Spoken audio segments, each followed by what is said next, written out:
Oui, moi j'y crois à fond à l'intrapreneuriat, d'abord comme nouvelle source de business, avec des ratios un petit peu différents de ceux de l'écosystème startup, puisque en intrapreneuriat, c'est un projet sur 20 qui est rentable et viable à 3 ans, alors que c'est plutôt 1 sur 10 dans l'écosystème startup.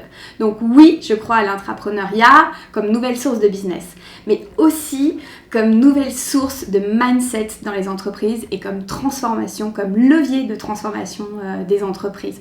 Moi, je le vois au sein de la communauté des intrapreneuses, il y a vraiment une évolution des mindsets. On s'inspire de l'écosystème startup pour tirer le meilleur des qualités notamment à développer.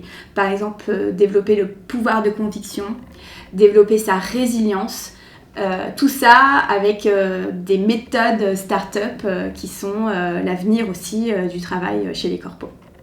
Je pense que si on sait trouver la bonne échelle, l'entrepreneuriat peut avoir un gros impact, peut montrer qu'il y a d'autres façons de travailler, qu'il y a d'autres façons de s'engager et qu'à un moment donné de sa carrière, on a besoin de s'oxygéner, d'un changement de rythme.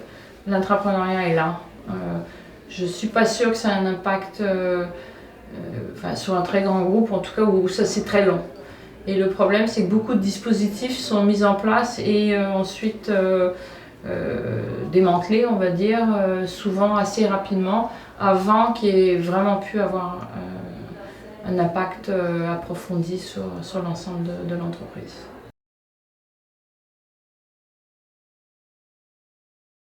L'intrapreneuriat peut transformer les entreprises vers des modèles plus durables, mais pas que. Clairement, c'est pas forcément ça la priorité. La priorité est que globalement, les corporates aillent vers plus de sustainability, mais pas seulement en fait au sens de l'intrapreneuriat. Je pense que c'est une question plus globale. Et l'intrapreneuriat, encore une fois, est là pour moi pour booster le business des entreprises. Spontanément, dans les projets intrapreneuriaux, quand il y a un nombre important de projets à impact social, donc les porteurs de projets sont concernés, sont intéressés par ces dimensions. Et je pense que s'ils sont appuyés sur la base de la qualité de leur projet, de son impact, eh bien ils vont pouvoir développer leur projet comme n'importe quel autre entrepreneur.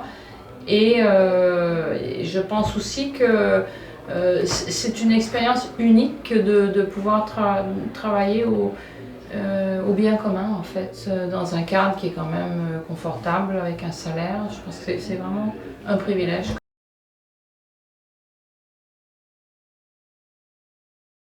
Moi, je me suis parfois sentie seule dans mes projets et j'allais chercher au sein du réseau interne à l'entreprise le soutien. N'hésitez pas à demander, voilà, demandez vraiment de l'aide et vous verrez, il en ressortira forcément des choses plus grandes. J'ai rencontré beaucoup d'entrepreneurs en fait dans mes pérégrinations. J'ai récolté beaucoup de témoignages.